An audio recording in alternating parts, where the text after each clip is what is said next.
Today I'm showing you how to make these strawberry cream cheese filled white chocolate chip cookies. These are so good. I'm not really a cookie person and I don't like to bake cookies either, but these cookies are worth it. Let's go ahead and start. For the filling, you're going to need 6 ounces of softened cream cheese, a 1/4 cup of powdered sugar, half a teaspoon of vanilla, and now mix it all up until you get a smooth consistency. To that, add 3 tablespoons of freshly chopped strawberries and fold them in.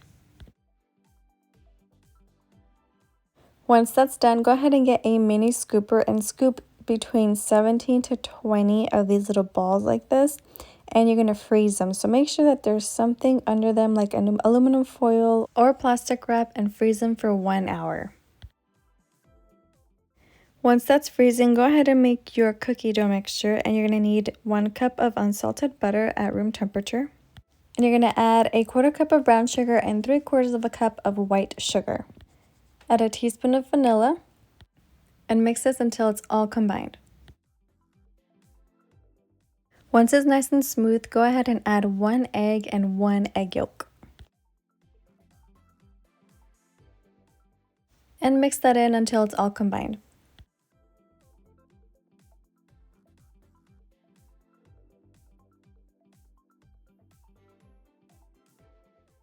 Alright, and now it's time for the dry ingredients. You're going to need 2 3/4 of a cup of all-purpose flour,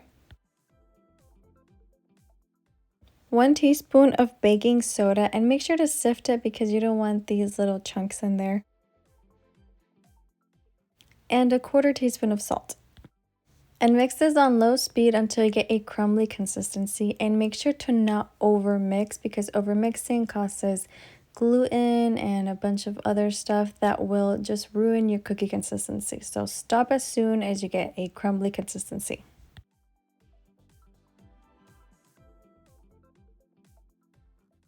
So I'm stopping the mixing process here, but then I'm going to go over with my spatula to get all of the non-mixed flour from the bottom all the way to the top and making sure it's all combined.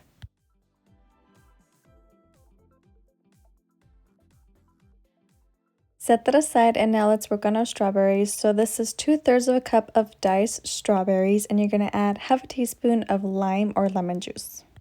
And then you're going to add 1 teaspoon of sugar. You're going to mix it all together and let it rest for 5 minutes, and you're going to see that a bunch of juice is going to come out of the strawberries. Alright, so after 5 minutes, it should look like this.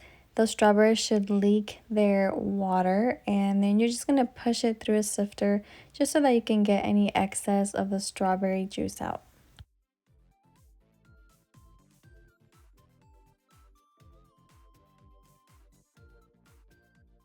So this is what I pushed out, and you don't want this in your cookie batter. Alright, and so now you're going to add 1 tablespoon of all-purpose flour to your strawberries. Mix until they're fully coated, and now we're ready to assemble our cookies. Alright, so here's our cookie dough, and you're going to add the strawberries right in. Mix them until they're pretty well combined.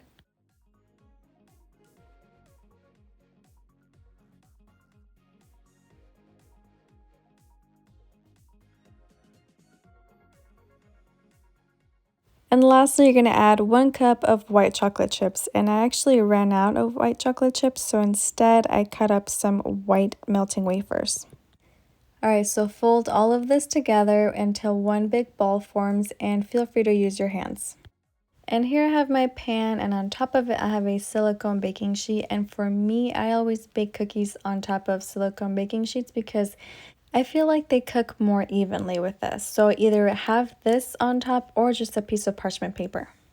Alright, and remember our frozen cheesecake filling? We're going to use it now. So pick up a cookie and then make a divot inside, and then place the frozen cheesecake mixture inside and cover the whole cheesecake mixture until you don't see anything. You don't want any of that leaking out. Alright, and so go ahead and fill all of your cookies with that cheesecake filling. And for me, this yielded 17 cookies, but you can make them a little smaller and then you can go up to 20. One thing I want to say is you don't have to refrigerate this batter like with a lot of cookie doughs. This batter doesn't really spread all that much. And here I'm just filling the cookies in, but I actually baked this pan with 9 cookies and then the other one with 8 cookies. I didn't want them all close together. Now bake this at 350 degrees Fahrenheit for 15 to 17 minutes or until you see a very, very light golden color on top. And these are fresh out the oven, and this is optional, but you can top them off with more of your white chocolate chips. It just makes them more appealing, but you don't have to.